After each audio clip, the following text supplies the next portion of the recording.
ಈ ಕ್ಷಣದ 50 ಸುದ್ದಿಗಳನ್ನು ಬನ್ನಿ ನೋಡೋಣ.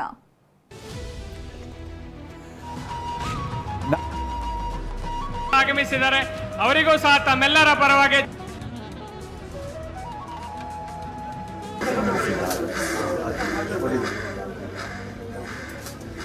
ನಾನೂರ 15ನೇ ವಿಶ್ವವಿಖ್ಯಾತ ಮೈಸೂರು ದಸರಾ ಮಹೋತ್ಸವಕ್ಕೆ ವಿದ್ಯುಕ್ತ ಚಾಲನೆ ದೊರೆತಿದೆ. ಅಂತಾರಾಷ್ಟ್ರೀಯ ಬೂಕರ್ ಪ್ರಶಸ್ತಿ ಪುರಸ್ಕೃತೆ ಬಾನು ಮುಷ್ತಾಕ್ ದಸರಾ ಉದ್ಘಾಟಿಸಿದ್ದಾರೆ. ದಸರಾ ಉದ್ಘಾಟನೆಗೂ ಮುನ್ನ ಚಾಮುಂಡೇಶ್ವರಿ ದೇವಿ ದರ್ಶನ ಪಡೆದು ಮಂಗಳಾರತಿಯನ್ನ ಸ್ವೀಕರಿಸಿದ್ರು. ಇದೇ ವೇಳೆ ಅರ್ಚಕರು ಕೊಟ್ಟ ದೇವರ ಸೀರೆ, ಹೂವಿನ ಹಾರವನ್ನು ಕೂಡ ಪಡೆದ್ರು. ಈ ಮುಖೇನ ಟೀಕೆ ಮಾಡೋರಿಗೆ ತಿರುಗೇಟ್ ಕೊಟ್ರು. ಸಾಹಿತಿ ಬಾನು ಮುಷ್ತಾಕ್ ಮೈಸೂರು ದಸರಾ ಉದ್ಘಾಟಿಸಿದ 5ನೇ ಮಹಿಳೆ ಎಂಬ ಹೆಗ್ಗಳಿಕೆಗೆ ಪಾತ್ರರಾಗಿದ್ದಾರೆ. 1999ರಲ್ಲಿ ಮೊದಲ ಬಾರಿ ಗಂಗೂಬಾಯಿ ಹಾನಗಲ್, 2001ರಲ್ಲಿ ಬಿ ಸರೋಜಾದೇವಿ, 2018ರಲ್ಲಿ ಸುಧಾಮೂರ್ತಿ ಹಾಗೆ 2022ರಲ್ಲಿ ರಾಷ್ಟ್ರಪತಿ ದ್ರೌಪದಿ ಮುರ್ಮು ದಸರಾ ಉದ್ಘಾಟಿಸಿದರು.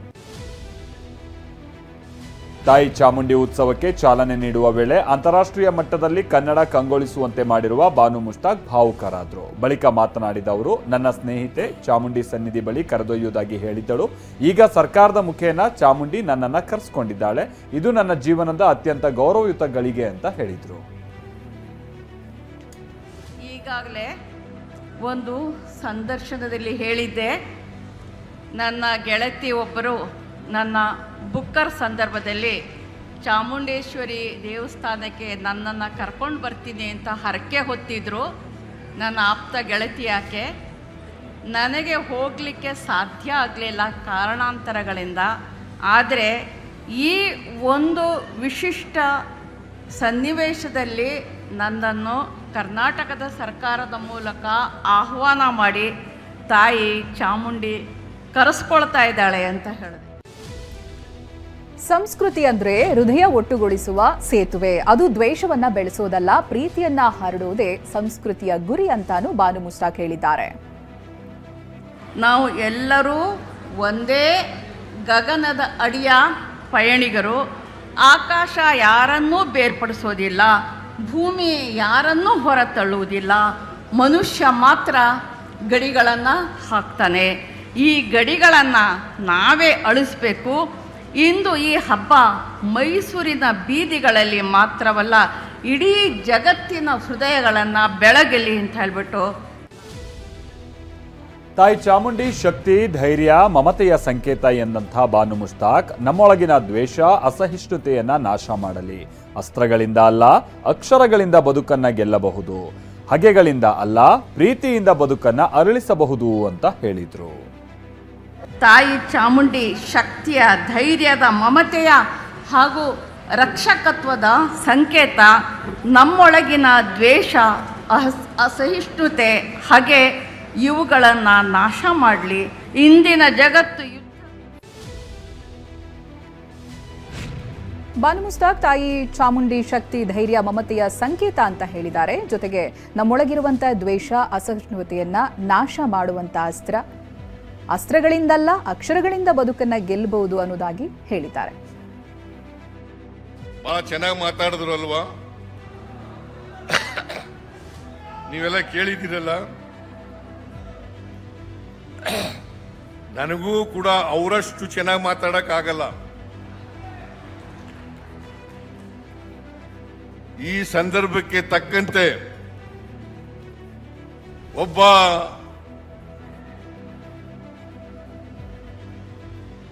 ಕವಿಯತ್ರಿಯಾಗಿ, ಸಾಹಿತಿಯಾಗಿ, ಉದ್ಘಾಟಕರಾಗಿ ಬಹಳ ಅರ್ಥಗರ್ಭಿತವಾಗಿ ಮಾತಾಡಿದ್ದಾರೆ. ಇಷ್ಟೇ ಅಲ್ಲ, ಸೌಹಾರ್ದತೆ ಬಗ್ಗೆ ಮಾತನಾಡುತ್ತಾ ದಸರಾ ಇತಿಹಾಸವನ್ನ ಕೆದಕಿದ ಸಿಎಂ ಸಿದ್ದರಾಮಯ್ಯ, ಹೈದರ್ ಅಲಿ, ಟಿಪ್ಪು ಸುಲ್ತಾನ್ ಕೂಡ ತಮ್ಮ ಅವಧಿಯಲ್ಲಿ ದಸರಾ ಆಚರಿಸಿದ್ದನ್ನ ನೆನೆಸ್ಕೊಂಡ್ರು. ಬಾನು ಮುಷ್ತಾಕ್ ಮುಸ್ಲಿಂ ಅಂತ ವಿರೋಧಿಸಿದ್ದ ನ್ಯಾಯಾಲಯದ ಮೊರೆ ಹೋಗಿದ್ದಂಥವರಿಗೆ ಇತಿಹಾಸ ನೆನಪಿಸಿ ಟಾಂಗ್ ಕೊಟ್ರು. ವಿಜಯನಗರದ ಅರಸರು ಇದನ್ನ ದಸರಾ ಮಹೋತ್ಸವವನ್ನು ಆಚರಣೆ ಮಾಡ್ತಾ ಇದ್ರು. ವಿಜಯನಗರ ಪತನ ಆದ ಮೇಲೆ ಮೈಸೂರಿನ ಅರಸರು, ಮೈಸೂರಿನ ರಾಜರುಗಳು ಇದನ್ನ ದಸರಾ ಮಹೋತ್ಸವವನ್ನು ಆಚರಣೆ ಮಾಡಲಿಕ್ಕೆ ಪ್ರಾರಂಭ ಮಾಡಿದ್ರು. ಅಂದು 1610 ಅಂದಿನ ರಾಜರಾಗಿದ್ದಂತ ರಾಜ ಒಡೆಯರ್ ಅವರು ಶ್ರೀರಂಗಪಟ್ಟಣದಲ್ಲಿ ಪ್ರಾರಂಭ ಮಾಡಿದರು. ಮೈಸೂರಿನ ಅಂಬಾವಿಲಾಸ ಅರಮನೆಯಲ್ಲೂ ಕೂಡ ಖಾಸಗಿ ದರ್ಬಾರ್ ನಡೆಯಿತು. ಯದುವೀರ್ ಕೃಷ್ಣದತ್ತ ಚಾಮರಾಜ ಒಡೆಯರ್ಗೆ ಚಾಮುಂಡಿ ತೊಟ್ಟಿಯಲ್ಲಿ ಕಂಕಣ ಧಾರಣೆ ಕೂಡ ನಡೆಯಿತು. ಕಳಸ ಪೂಜೆ ಮತ್ತೆ ಸಿಂಹಾಸನ ಪೂಜೆ ಕೂಡ ನೆರವೇರಿಸಲಾಯಿತು. ನಂತರ ಯದುವೀರ್ ಕೃಷ್ಣದತ್ತ ಚಾಮರಾಜ ಒಡೆಯರ್ ಖಾಸಗಿ ದರ್ಬಾರ್ ನಡೆಸಿದರು. ಧರ್ಮಸ್ಥಳದಲ್ಲಿ ನೂರಾರು ಶವ ಹೂತಿಟ್ಟ ಪ್ರಕರಣ ದಿನಕ್ಕೊಂದು ತಿರುವು ಪಡೆದುಕೊಳ್ತಾ ಇದೆ. 2023ರ ಆಗಸ್ಟ್ನಲ್ಲಿ ತಿಮರೋಡಿ ಮನೆಯಲ್ಲಿ ಚಿನ್ನಯ್ಯ ಮಾತುಕತೆ ನಡೆಸಿದ್ದ ಸರಣಿ ವಿಡಿಯೋಗಳು ರಿವೀಲ್ ಆಗ್ತಾ ಇವೆ. 12ನೇ ವಿಡಿಯೋ ಸೌಜನ್ಯಾಳನ್ನ ಕಿಡ್ನಾಪ್ ಮಾಡಿದ ಬಗ್ಗೆ ಅನುಮಾನ ವ್ಯಕ್ತಪಡಿಸಿ ಚಿನ್ನಯ್ಯ ಮಾತನಾಡಿರುವಂಥ ವಿಡಿಯೋ ಅದು ಕೂಡ ಇದೀಗ ವೈರಲ್ ಆಗಿದೆ. ಬಿಡುಗಡೆಯಾಗಿರೋ 12ನೇ ವಿಡಿಯೋದಲ್ಲಿ ಸೌಜನ್ಯ ಬಗ್ಗೆ ಚಿನ್ನಯ್ಯ ಮಾತನಾಡಿದ್ದಾನೆ. ಸೌಜನ್ಯಾಳನ್ನ ಹುಡುಕುವಾಗ ಕಾಡಿನಲ್ಲಿ ಎಲುಬು ಸಿಗ್ತಾ ಇತ್ತು, ಮಹಿಳೆಯರ ಚಪ್ಪಲಿ ಸಿಗ್ತಾ ಇತ್ತು. ಅದನ್ನು ನಾನು ತುಂಬಾ ನೋಡಿದ್ದೀನಿ. ಕಾಡಿನಲ್ಲಿ ಹೇಗೆ ಇಷ್ಟು ಚಪ್ಪಲಿ ಸಿಗುತ್ತೆ ಅಂತ ನನಗೆ ಅಚ್ಚರಿ ಆಗ್ತಾ ಇತ್ತು. ಇದನ್ನೆಲ್ಲ ನೋಡುವಾಗ ಭಯ ಆಗ್ತಾ ಇತ್ತು ಎಂದಿದ್ದಾನೆ. ಬಿಡುಗಡೆಯಾಗಿರೋ 12ನೇ ವಿಡಿಯೋದಲ್ಲಿ ಸೌಜನ್ಯ ಬಗ್ಗೆ ಚಿನ್ನಯ್ಯ ಮಾತನಾಡಿದ್ದಾನೆ. ಸೌಜನ್ಯಾಳನ್ನ ಹುಡುಕುವಾಗ ಕಾಡಿನಲ್ಲಿ ಎಲುಬುಗಳು ಸಿಗ್ತಾ ಇತ್ತು, ಮಹಿಳೆಯರ ಚಪ್ಪಲಿಗಳು ಸಿಗ್ತಾ ಇತ್ತು, ಅದನ್ನೆಲ್ಲ ನಾನು ನೋಡಿದ್ದೀನಿ. ಬಟ್ ಆತ ಹೇಳಿರುವಂಥದ್ದು ಈಗ ಏನೋ ಶೋಧ ಮಾಡ್ತಾ ಇರುವಂಥ ಸ್ಥಳನೋ ಅಥವಾ ಇನ್ನಿತರ ಸ್ಥಳನೋ ಅನ್ನುವಂಥ ಗುಮಾನಿ ಹುಡ್ತಾ ಇದೆ. ಧರ್ಮಸ್ಥಳ ಬುರುಡೆ ಪ್ರಕರಣಕ್ಕೆ ಸಂಬಂಧಿಸಿ ಟಿ ಜಯಂತ್ ಪ್ರತಿಕ್ರಿಯಿಸಿದ್ದಾರೆ. ಎಸ್ಐಟಿ ಕಚೇರಿಯಲ್ಲಿ ನನ್ನ ವಿಚಾರಣೆ ನಡೆದಿದೆ. ಹೋರಾಟಗಾರರಿಂದ ಮಾಹಿತಿ ಪಡೆದು ಷಡ್ಯಂತ್ರ ಆಗಿದೆಯಾ ಎಂಬ ತನಿಖೆ ಮಾಡ್ತಾ ಇದ್ರು. ದೇವಸ್ಥಾನದ ವಿರುದ್ಧ ನಾವು ಯಾವುದೇ ಷಡ್ಯಂತ್ರ ಮಾಡಿಲ್ಲ. ತನಿಖೆಗೆ ಎಲ್ಲಾ ಸಹಕಾರ ಕೊಟ್ಟಿದ್ದೇವೆ. ಎಸ್ಐಟಿ ಕಚೇರಿಯಿಂದ ನಮಗೆ ಯಾವುದೇ ತೊಂದರೆ ಆಗಿಲ್ಲ ಅಂತ ಹೇಳಿದ್ದಾರೆ. ಭೀಮಾ ಬಂದು ಹೇಳಿದ್ದೆಲ್ಲವೂ ಸತ್ಯ, ಆದರೆ ಈಗ ಹೇಗೆ ಬದಲಾದ ಅದು ಗೊತ್ತಾಗ್ತಾ ಇಲ್ಲ ಅಂತ ಜಯಂತ್ ಹೇಳಿದ್ದಾರೆ. ಈಗ ಬರ್ತಾ ಇರೋ ವಿಡಿಯೋ ನೋಡಿದ್ರೆ ಗೊತ್ತಾಗುತ್ತೆ. 2 ವರ್ಷದ ಹಿಂದೆ ಮಹೇಶ್ ಅಣ್ಣನ ಮನೆಗೆ ಆತ ಬಂದು ಹೇಳಿದ್ದ ವಿಚಾರಗಳು ಅದನ್ನ ಈಗ ಹಾಕ್ತಾ ಇದ್ದಾರಷ್ಟೇ. ಮನೆಗೆ ಬಂದದ್ದು, ವಿಡಿಯೋ ಮಾಡಿದ್ದು, ಈ ವಿಚಾರಗಳೆಲ್ಲ ನನಗೆ ಗೊತ್ತಿರಲಿಲ್ಲ ಅಂತ ಜಯಂತ್ ಹೇಳಿದ್ದಾರೆ. ಒಂದಾದ ಮೇಲೆ ಒಂದು ವಿಡಿಯೋಗಳು ರಿವೀಲ್ ಆಗ್ತಾ ಇದೆ. ಮತ್ತೊಂದು ಕಡೆಯಲ್ಲಿ ಇಷ್ಟೆಲ್ಲ ಬೆಳವಣಿಗೆಗಳ ನಡುವೆ ತಿಮರೋಡಿಗೆ ಬಂಧನ ಭೀತಿ ಕೂಡ ಎದುರಾಗಿದೆ. ಸೊ ಇದು ಎಲ್ಲಿವರೆಗೂ ಹೋಗಿ ನಿಲ್ಲುತ್ತೆ ಅನ್ನೋದನ್ನ ಕಾದು ನೋಡಬೇಕಿದೆ.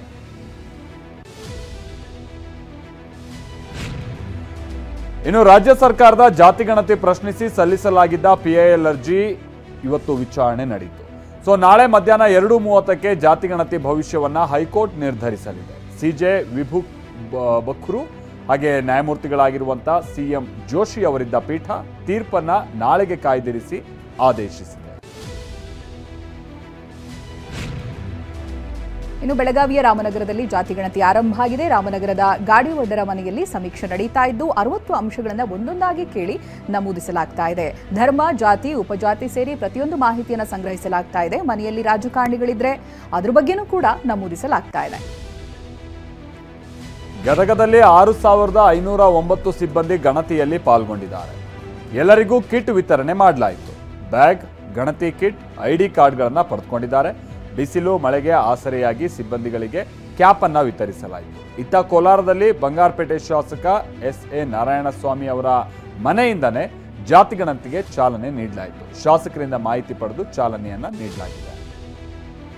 ಗೊಂದಲಗಳ ಮಧ್ಯೆ ಶುರುವಾಗಿರುವಂತಹ ಜಾತಿ ಗಣತಿ ಸಮೀಕ್ಷೆಗೆ ಹಲವು ವಿಘ್ನ ಎದುರಾಗ್ತಾ ಇದೆ. ಶಿವಮೊಗ್ಗದಲ್ಲಿ ಕಿಟ್ ಪಡೆಯಲು ಬಂದಿದ್ದಂತ ಶಿಕ್ಷಕರು ಸಮಸ್ಯೆಗಳ ಸರಮಾಲೆಯನ್ನೇ ಎದುರಿಸಿದ್ರು. ಮೊಬೈಲ್ ಆಪ್ ಓಪನ್ ಆಗ್ತಾ ಇಲ್ಲ, ಎಲ್ಲಿ ಹೋಗಿ ಸರ್ವೆ ಮಾಡಬೇಕು ಎಂಬ ಮಾಹಿತಿ ಕೊಟ್ಟಿಲ್ಲ ಅಂತ ಹೇಳಿದ್ರು. ತಕ್ಷಣ BO ಕಚೇರಿಗೆ ಬಂದ ಸಚಿವ ಮಧು ಬಂಗಾರಪ್ಪ ಗೊಂದಲವನ್ನು ನಿವಾರಿಸಿ ಜಾತಿ ಗಣತಿಗೆ ಚಾಲನೆ ಕೊಟ್ಟರು.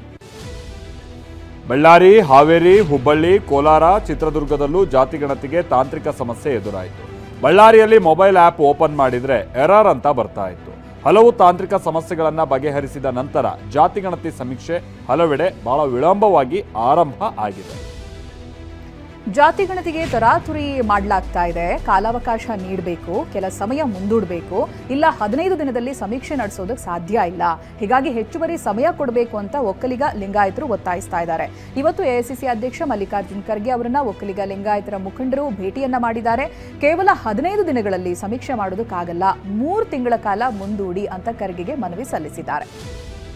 ರಾಜ್ಯದ ಅಭಿವೃದ್ಧಿ ಬಗ್ಗೆ ಚಿಂತಿಸಬೇಕಾದ CM ಹಿಂದೂ ಸಮಾಜ ಒಡೆಯೋ ಕೆಲಸಕ್ಕೆ ಕೈ ಹಾಕಿದ್ದಾರೆ ಅಂತ ವಿಜಯೇಂದ್ರ ಕಿಡಿಕಾರಿದ್ದಾರೆ. ಜನ ಜಾಗೃತವಾಗಿದ್ದಾರೆ, ಸಮಾಜ ಜಾಗೃತ ಆಗಿದೆ. ರಾಜ್ಯ ಸರ್ಕಾರಕ್ಕೆ ಜನಗಣತಿ ಮಾಡೋ ಅಧಿಕಾರ ಇಲ್ಲ. ಈ ರೀತಿ ಹುಡುಗಾಟಿಕೆಯನ್ನ BJP ಖಂಡಿಸುತ್ತೆ ಅಂತ ಹೇಳಿದ್ದಾರೆ. ಸಿಎಂ ಮನೆಯಲ್ಲೇ ಸಮೀಕ್ಷೆ ಪ್ರತಿ ಪ್ರಿಂಟ್ ಆಗಿದೆ ಅಂತ ಆರ್ ಅಶೋಕ್ ಗಂಭೀರ ಆರೋಪ ಮಾಡ್ತಾ ಇದ್ದಾರೆ.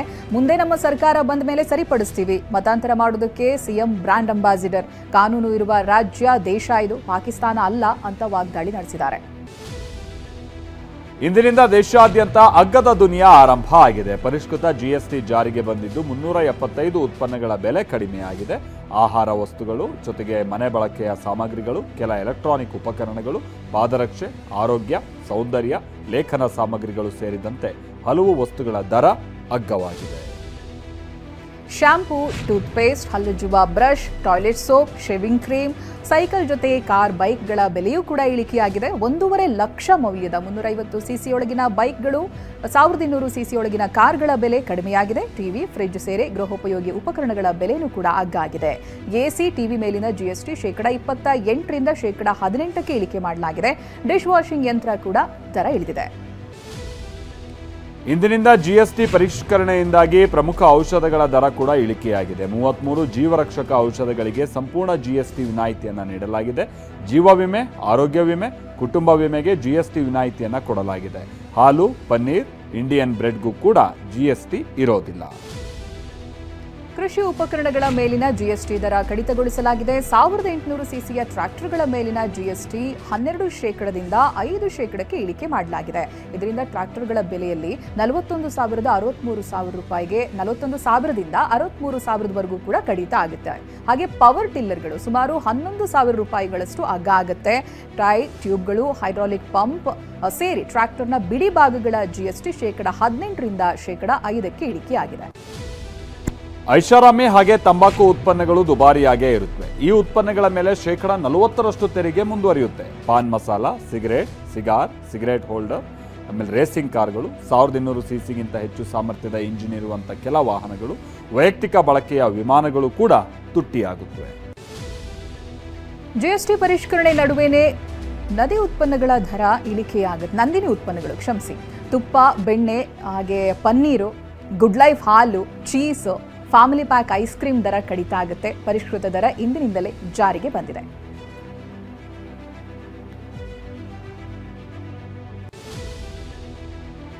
ಪರಿಷ್ಕೃತ ಜಿಎಸ್ಟಿ ಜಾರಿಯಾಗಿರೋ ಬೆನ್ನಲ್ಲೇ ರಾಜ್ಯದ ಹಲವೆಡೆ ಬಿಜೆಪಿ ಕಾರ್ಯಕರ್ತರು ಸಂಭ್ರಮಿಸಿದ್ದಾರೆ. ಬೆಂಗಳೂರು, ಶಿವಮೊಗ್ಗ, ಮಂಡ್ಯ, ಯಾದಗಿರಿ, ಧಾರವಾಡ, ಕೋಲಾರದಲ್ಲಿ ಪಟಾಕಿ ಸಿಡಿಸಿ ಸಂಭ್ರಮಿಸಿದ್ರು. ಆದರೆ ಕೇಂದ್ರ ಸರ್ಕಾರದ ವಿರುದ್ಧ ಕಾಂಗ್ರೆಸ್ ನಾಯಕರು ವಾಗ್ದಾಳಿ ನಡೆಸಿದ್ದಾರೆ. ಇದರಿಂದಾಗಿ ರಾಜ್ಯಗಳಿಗೆ ನಷ್ಟ ಆಗುತ್ತೆ ಅಂತ ಕಿಡಿಕಾರ್ತಿದ್ದಾರೆ. ಕಾಂಗ್ರೆಸ್ ಆರೋಪಗಳಿಗೆ ವಿಪಕ್ಷ ನಾಯಕ ಆರ್ ಅಶೋಕ್ ತಿರುಗೇಟನ್ನು ಕೊಟ್ಟಿದ್ದಾರೆ. ರಾಜ್ಯಕ್ಕೆ ನಷ್ಟ ಅಲ್ಲ, ಕಮಿಷನ್ಗೆ ನಷ್ಟ ಆಗುತ್ತೆ ಅಂತ ವ್ಯಂಗ್ಯವಾಡಿದ್ದಾರೆ.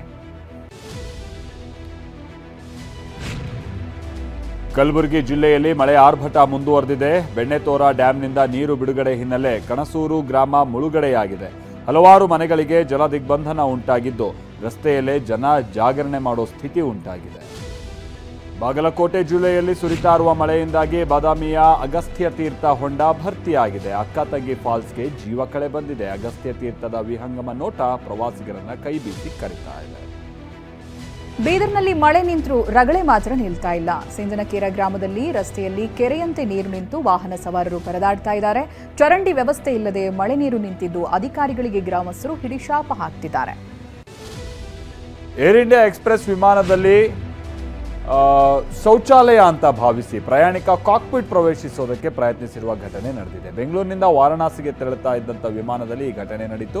ಈ ಬಗ್ಗೆ ಏರ್ ಇಂಡಿಯಾ ಎಕ್ಸ್ಪ್ರೆಸ್ ಕೂಡ ಪ್ರತಿಕ್ರಿಯಿಸಿದೆ. ಶಿಷ್ಟಾಚಾರ ವಿಚಾರದಲ್ಲಿ ಯಾವುದೇ ರಾಜಿ ಇಲ್ಲ ಅಂತಲೂ ಹೇಳಿದೆ. ಇದೇ ವೇಳೆ ವಿಮಾನದ ಕ್ಯಾಬಿನ್ ಸಿಬ್ಬಂದಿ ಹಲ್ಲೆ ನಡೆಸಿದ್ದಾರೆ ಅಂತ ಪ್ರಯಾಣಿಕ ಆರೋಪಿಸಿದ್ದಾರೆ. ಇನ್ನು ಇಲಿ ಕಾಣಿಸಿಕೊಂಡಿದ್ರಿಂದ ದೆಹಲಿಗೆ ತೆರಳಬೇಕಾಗಿದ್ದಂಥ ವಿಮಾನ 3 ತಾಸು ವಿಳಂಬವಾಗಿ ಹೋಗಿರುವಂಥ ಘಟನೆ ನಡೆದಿದೆ. ದೆಹಲಿಯಿಂದ ಕಾನ್ಪುರ ವಿಮಾನ ನಿಲ್ದಾಣಕ್ಕೆ ಆಗಮಿಸಿದ್ದ ವಿಮಾನ ಮಧ್ಯಾಹ್ನ 2:50ಕ್ಕೆ ನಿರ್ಗಮಿಸಬೇಕಾಗಿತ್ತು. ಆದರೆ ಇಲಿ ಇರೋದನ್ನ ಕ್ಯಾಬಿನ್ ಸಿಬ್ಬಂದಿ ನೋಡ್ತಾರೆ. ಕೂಡಲೇ ವಿಮಾನದಲ್ಲಿದ್ದಂಥ ಪ್ರಯಾಣಿಕರನ್ನ ಕೆಳಗಿಳಿಸ್ತಾರೆ. ಬಳಿಕ ಕಾರ್ಯಪ್ರವೃತ್ತರಾದ ಇಂಡಿಗೋ ಏರ್ಲೈನ್ಸ್ ವಿಮಾನ ನಿಲ್ದಾಣದ ಸಿಬ್ಬಂದಿ 1.5 ಗಂಟೆವರೆಗೂ ಕೂಡ ಶೋಧ ನಡೆಸಿ ಇಲಿಯನ್ನ ಹಿಡಿದಿದ್ದಾರೆ. ಏಷ್ಯಾ ಕಪ್ನ ಸೂಪರ್ 4 ಹಂತದ ಪಂದ್ಯದಲ್ಲಿ ಪಾಕಿಸ್ತಾನವನ್ನು ಭಾರತ ಬಗ್ಗು ಬಡಿದ ಬಳಿಕ ಕೋಚ್ ಗಂಭೀರ್ ಆಟಗಾರರಿಗೆ ಪಾಠ ಮಾಡಿದ್ದಾರೆ. ಪಂದ್ಯದ ಕೊನೆಯಲ್ಲಿ ಅಂಪೈರ್ಗಳಿಗಾದರೂ ಹಸ್ತಲಾಘವ ನೀಡಿ ಅಂತ ಸಲಹೆಯನ್ನ ಕೊಟ್ಟಿದ್ದಾರೆ. ಪಹಲ್ಗಾಮ್ನಲ್ಲಿ ಪಾಕ್ ಉಗ್ರರು ನಡೆಸಿದ ನರಮೇಧ ಹಿನ್ನೆಲೆ ಪಾಕ್ ಆಟಗಾರರಿಗೆ ಹಸ್ತಲಾಘವ ನೀಡೋದಕ್ಕೆ ಭಾರತ ಆಟಗಾರರು ನಿರಾಕರಿಸಿದ್ದರು. ಇನ್ನು ರೆಬಲ್ ಸ್ಟಾರ್ ಅಂಬರೀಷ್ ಅವರಿಗೂ ಕರ್ನಾಟಕ ರತ್ನ ಘೋಷಿಸಬೇಕು ಅಂತ ಫ್ಯಾನ್ಸ್ ಒತ್ತಾಯಿಸ್ತಾ ಇದ್ದಾರೆ. ಅಖಿಲ ಕರ್ನಾಟಕ ಅಂಬರೀಷ್ ಅಭಿಮಾನಿಗಳು ಫಿಲ್ಮ್ ಚೇಂಬರ್ಗೆ ಮನವಿಯನ್ನ ಸಲ್ಲಿಕೆ ಮಾಡಿದ್ದಾರೆ. ಸಾಹಸ ಸಿಂಹ ವಿಷ್ಣುವರ್ಧನ್ ಜೊತೆಯಲ್ಲಿ ಅಂಬರೀಷ್ಗೂ ಕೂಡ ಕರ್ನಾಟಕ ರತ್ನ ಗೌರವ ನೀಡುವಂತೆ ಕೋರಿದ್ದಾರೆ. ಬಾಲಿವುಡ್ ನಟ ರಣಬೀರ್ ಕಪೂರ್ ವಿರುದ್ಧ ಎಫ್ಐಆರ್ ದಾಖಲಿಸುವಂತೆ ಮಾನವ ಹಕ್ಕುಗಳ ಆಯೋಗ ಸೂಚಿಸಿದೆ. ಬ್ಯಾಟ್ಸ್ ಆಫ್ ಬಾಲಿವುಡ್ ವೆಬ್ ಸಿರೀಸ್ನಲ್ಲಿ ರಣಬೀರ್ ಕಪೂರ್ ಈ ಸಿಗರೇಟ್ ಅನ್ನ ಅವರು ಸೇದ್ತಾ ಇರ್ತಾರೆ. ಆದರೆ ಯಾವುದೇ ಎಚ್ಚರಿಕೆಯನ್ನ ನೀಡದೆ ದೃಶ್ಯವನ್ನ ತೋರಿಸಲಾಗಿದೆಯಂತೆ. ಹೀಗಾಗಿ ರಣಬೀರ್ ಕಪೂರ್ ವೆಬ್ ಸಿರೀಸ್ನ ನಿರ್ಮಾಪಕರ ವಿರುದ್ಧ ದೂರು ದಾಖಲಿಸಬೇಕು ಅಂತ ಹೇಳಿ ಮುಂಬೈ ಪೊಲೀಸರಿಗೆ ಆಯೋಗ ಸೂಚಿಸಿದೆ.